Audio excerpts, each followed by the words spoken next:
You've been working on your characters for years. You got the chance to grow up with them. What the main lesson Tessa and Hardin taught you all over this year, something you will always thank them for? I think because we've been so lucky to play these roles in such like a fundamental turning point in your lives when you're coming out of your teens and you're becoming an adult, and so much more than just what the characters have taught me on screen, which is an abundance of things, but just also the experience, the whole fandom, the whole franchise, the experience of traveling, and I honestly can't put it down into one thing. I feel like it's taught me almost everything I've learned over the past 4 years because it's been, such a huge part of my life. So I'm very thankful for the experiences that I've had because of playing Tess, and while I've been playing her and doing these films, there's a lot of invaluable memories and life lessons that I think that I've learned. Speaking about the relationship between you and your characters, is there something of your characters you'd like to have and something you think your character should take from you?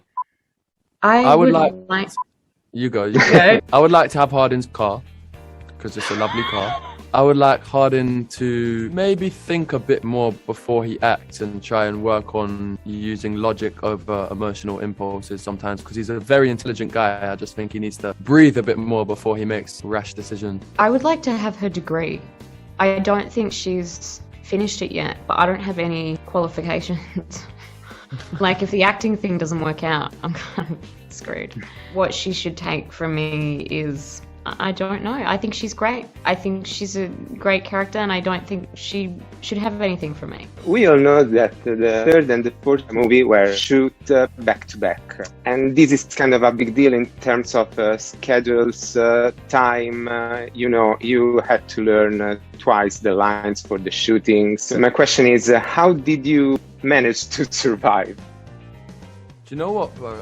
I think such a good question, and I think that we didn't have any tricks. We just burn out towards the end. It just makes you realize maybe everyone who does one film is using 50% of their capacity, because it felt like we really ran ourselves into the ground. It was just hard work, but everyone chipped in and knuckled down, and we got it done. But I don't think there was particularly any key trick to it. You just kind of accept the fact that we're lucky to be here working through a pandemic and we only have so much time, so let's get the job done. And it was definitely hard work for everyone involved, but I think we're all proud to have been a part of it.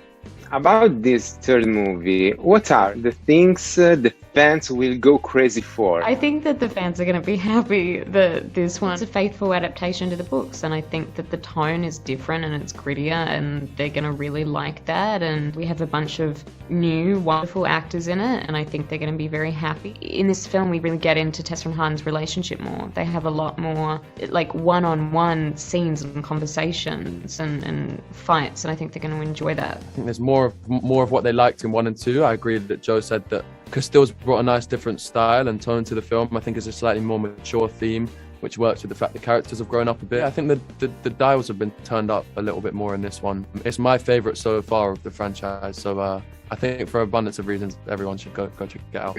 I know from some research I did that you heroes stole some Hardin's wardrobe from the set.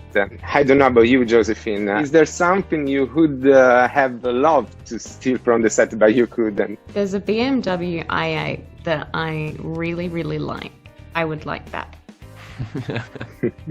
You, hero? I'll take the car as well. But no, something that I was lucky I got to take a fair bit of wardrobe. A lot of the more important props I think are being held in case, emergency reshoot kind of situations. So we weren't actually allowed to take as much as we would have liked. But yeah, me and Joe will work on those cars and maybe try and find a way to bring them back. But no, until then, I think all we could really take was wardrobe. Kids nowadays have after. What movies were your favorites growing up? Iron Giant was my favorite film as a kid. To mention one, as a kid, I loved that film. The Fifth Element. Can you describe your partner in only 3 words? Smart, confident, talented. Thoughtful. I want to say talented as well, because I always choose that one. So I'd say thoughtful, talented, and caring. This question might be easy for Hero, since he already played a future Slytherin. I would like to know which Harry Potter house do you think you and Ravenclaw. Your character belongs to? We're Slytherin. Everyone over this side is Slytherin, and there's nothing you can do about it. You think you would be Slytherin? Also, I just realised I think I used 2 of the same words you did on describing each other, but it's always very hard to do that anyway, so it's fine to just carry on. Yeah, that's fascinating. I would be Ravenclaw. Tessa would be Gryffindor or Hufflepuff. I'm Slytherin, like here. What is with? So what's Slytherin? Oh, we can't tell you. You can't sit here. I agree. If you could go back in time, what advice would you give yourself? If I could go back in time, I would do so much more than just give myself advice. But I'm so lucky to be in the position that I'm in today. I'd honestly just tell myself to continue to be kind. It's important, and don't worry. I feel like a message out there just to all like teenagers in general. It feels so much harder than it is at the time. You'll get through it and you'll look back and it will be absolutely fine. So I just say, don't worry, smile more. I probably would say to myself, it's just as hard as you think it's going to be. I'm not sure if I would give myself advice. I'd probably just like lurk behind a corner and watch myself and be really, because I wouldn't want to mess with the space-time continuum, and I wouldn't want to create like issues with the multiverse and the timeline and everything. So I would be very careful. Thank you so much for your questions. Thank you. Thank you.